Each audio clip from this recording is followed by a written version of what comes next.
At 7:15 a.m., the most famous painting on Earth was already gone. No alarms, no chase, no witnesses, just an empty wall in the Louvre, and no one noticed for almost an entire day. That's the crime. Not how it was stolen, but how effortlessly it vanished. One man walked into the most important museum on the planet and removed its greatest treasure as if he were taking out the trash. No violence, no brilliance, just timing and human weakness. The Louvre didn't fail because it was careless. It failed because it was confident. Confident in routines, confident in uniforms, confident that priceless things announce when they're in danger. They don't. On a suffocating summer night in Paris, while guards relaxed and the city slept, a single ordinary man exploited a system built on trust instead of suspicion. He didn't break in. He blended in. He didn't outrun security. He waited for it to stop paying attention.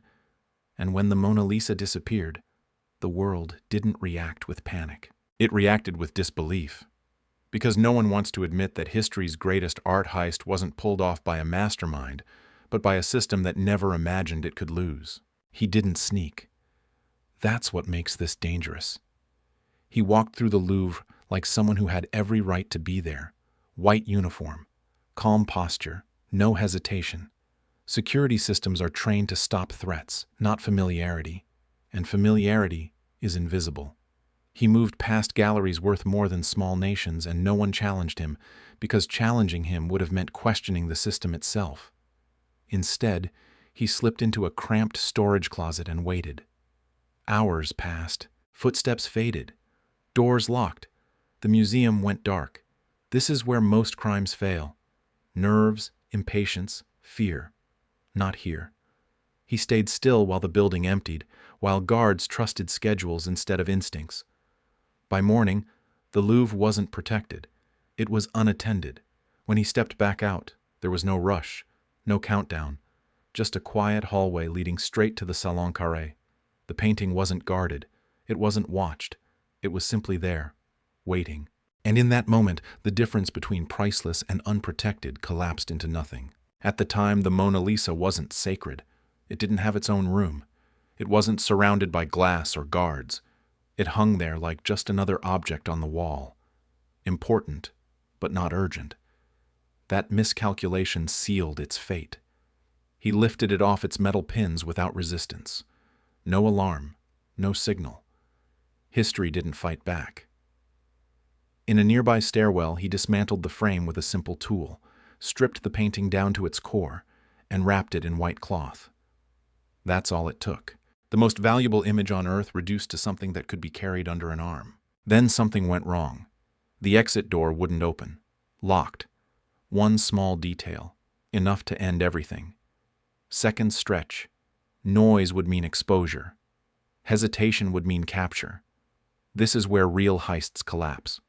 Not with gunfire, but with a pause that lasts too long. And then, out of nowhere, footsteps. A plumber. An employee. A stranger who shouldn't be there, but assumes everything is normal. The uniform does the talking. No questions. No suspicion. The door opens. Just like that, the Mona Lisa leaves the Louvre under one man's arm. Not stolen by force, released by trust. For the next 28 hours, nothing happens. That's the most damning detail. The Mona Lisa is gone, and the Louvre keeps operating like nothing has changed. Tourists move through galleries. Staff follow schedules. Photographers remove paintings from walls as part of routine documentation, leaving empty spaces behind. An empty wall doesn't trigger panic. It blends in. Absence looks normal when absence is expected. The system doesn't register loss. It registers paperwork. By the time someone realizes the painting isn't coming back, the trail is already cold. No witnesses, no direction, just a frame lying on the floor and a single fingerprint that means nothing yet. When the alarm finally sounds, it's global. Borders are shut. Rewards explode. Tips pour in from every direction, each more confident than the last. The painting is seen everywhere, on trains, on ships, already crossing oceans. The world wants a grand explanation because the truth feels unacceptable. This didn't require a network.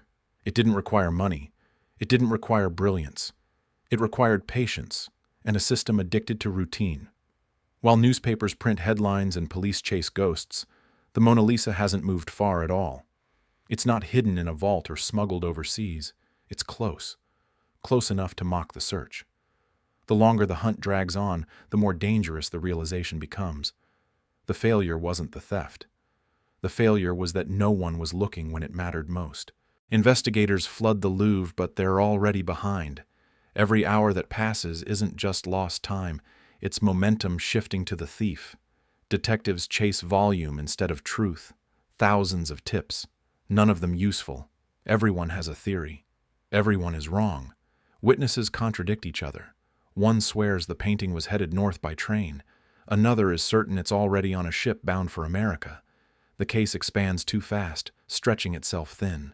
And when facts run out, suspicion looks for familiar faces, famous ones, artists, bankers, men powerful enough to pull something this audacious off. The logic feels comforting. A crime this big must belong to someone important. That assumption poisons everything. While police interrogate celebrities and chase international conspiracies, the simplest possibility is ignored. No mastermind, no syndicate, no escape plan worthy of legend. Just a man who understood the building better than the people protecting it. Officers even visit his apartment, twice. They stand feet away from the painting and walk out empty-handed. Because they're not looking for something small, they're looking for something cinematic. The longer the investigation drags on, the more obvious the blind spot becomes. Systems trained to detect complexity fail when the truth is painfully ordinary. The Mona Lisa isn't being moved. It isn't being sold. It's waiting, and the entire world, desperate for a dramatic answer, walks right past it. 2 years pass, long enough for panic to fade into embarrassment, long enough for theories to rot. The investigation hasn't failed publicly, but privately, it's dead. And that's when the real mistake happens. Not at the museum, not during the theft, but after. The thief gets impatient. Silence, it turns out, is harder to live with than prison. He doesn't want money anymore. He wants recognition, validation, a place in history. So he writes a letter, anonymous, careful. He claims he has the painting, says he wants to return it to Italy, where it belongs. He signs it with a borrowed name, Leonardo. That single decision ends everything. Because crimes like this don't collapse under pressure. They collapse under ego. The letter reaches an art dealer in Florence. A quiet meeting is arranged. A hotel room, locked doors, no police, no spectacle. When the trunk opens, the impossible finally becomes real. There it is, unharmed, untouched, exactly where no one expected it to be. The dealers play along, promise authentication, promise reward. An hour later, police are at the door. Arrest is quick, almost anticlimactic. No chase, no resistance, just paperwork. The man who embarrassed an empire is processed like a clerk. 7 months, that's the sentence. Less time than most people serve for theft that never makes the news. The painting returns to the Louvre, this time behind glass, armed guards, procedures rewritten, but the damage is already done. Because the truth is impossible to unlearn. The most famous art theft in history wasn't stopped by brilliance or force. It ended because the thief wanted to be seen. And once that illusion of invisibility breaks, everything else follows. But the story doesn't end with the arrest. That would be too clean, too comfortable. Years later, another version surfaces, quietly, almost apologetically, suggesting the truth might be worse. Not smaller, bigger. According to a journalist digging through forgotten files, the theft may never have been about the painting at all. It may have been a prop, a distraction, a necessary absence. The claim is simple and devastating. While the world searched for the Mona Lisa, perfect copies were already being sold to wealthy Americans who wanted the original without questions. 6 buyers, 6 fortunes, each convinced they alone possessed the real thing. For the lie to work, the original had to disappear, permanently, and for that, someone ordinary was needed, someone close to the museum, someone disposable. If this version is true, the genius wasn't the man who walked out with the painting. The genius was the man who never appeared in the story at all. the one who understood markets, vanity, and the price of belief, the one who knew that rich men don't buy art, they buy certainty, and certainty doesn't exist unless doubt is removed. The Mona Lisa's disappearance created that doubt. Its absence became proof. The painting was stolen so that lies could be sold as truth. No trial ever proved this. No document confirmed it beyond doubt. But that's the point. The most effective crimes don't leave evidence. They leave narratives. And once a story becomes powerful enough, facts stop mattering. Whether the conspiracy is true or not almost doesn't matter anymore. Because the damage is the same. Trust was broken. History was manipulated. And the world learned something uncomfortable. Sometimes the greatest crime isn't stealing a masterpiece. It's convincing everyone they know exactly where it is. What lingers after all of this isn't the theft. It's the exposure. The realization that institutions don't collapse under attack. They collapse under assumption. The Louvre rebuilt its defenses, glass, guards, protocols layered on top of protocol. But those are cosmetic fixes. The real vulnerability was never physical. It was psychological. A belief that importance protects itself, that value announces danger, that people will notice when something priceless disappears. They don't. Not until it's too late. The Mona Lisa became famous because it was stolen, not because it was watched. Absence created obsession. Loss created legend. And that's the final irony. The painting survived. The myth didn't. What broke was trust in systems, in expertise, in the idea that scale equals safety. This wasn't a victory for crime. It was a warning, one that still applies, because the same logic governs banks, governments, data centers, and histories we assume are secure. Most disasters don't begin with violence. They begin with silence, with routines unchallenged, with doors that open because no one thinks to ask why. The Mona Lisa was returned to the wall, but the illusion it destroyed never was. And every system built on confidence alone is still standing in the same position, waiting for someone ordinary to walk in and prove how fragile it really is. A century later, the theft still feels uncomfortably modern, not because of the painting, but because of the pattern. Every safeguard added after the fact assumes the next threat will look like the last one. It won't. The real danger never announces itself as danger. It wears the right clothes. It follows the rules just long enough to be trusted. That's what this story exposes. Not a flaw in a museum, but a flaw in how power thinks. Systems don't fail when they're attacked head-on. They fail when they're respected too much. When procedure replaces awareness. When nobody wants to be the person who slows things down by asking an awkward question. That hesitation is the opening. It always has been. The Mona Lisa didn't disappear because it wasn't protected. It disappeared because protection had become automatic, mechanical, unthinking. And once that mindset takes hold, it spreads. From museums to banks, from archives to algorithms. We like to believe catastrophe requires complexity. That comfort is dangerous. Sometimes all it takes is patience, timing, and the confidence to act like you belong. That's the lesson this crime leaves behind. Not about art, about systems. Because somewhere right now, something priceless is hanging in plain sight, protected by routine, trusted by everyone, and watched by no one at all. The man at the center of it all fades quickly. No myth, no legend, no dramatic downfall. Just a name on a file and a short sentence served behind bars. That's another uncomfortable truth. History remembers the object, not the person. The painting becomes immortal. The thief becomes disposable. And maybe that's why this story still unsettles people. Because it refuses to end cleanly. There's no satisfying punishment, no restored balance. Only a quiet reminder that damage doesn't always look like destruction. Sometimes it looks like exposure. A system revealed for what it is. Vulnerable. Human. Fallible. The theft didn't shatter the Louvre. It embarrassed it.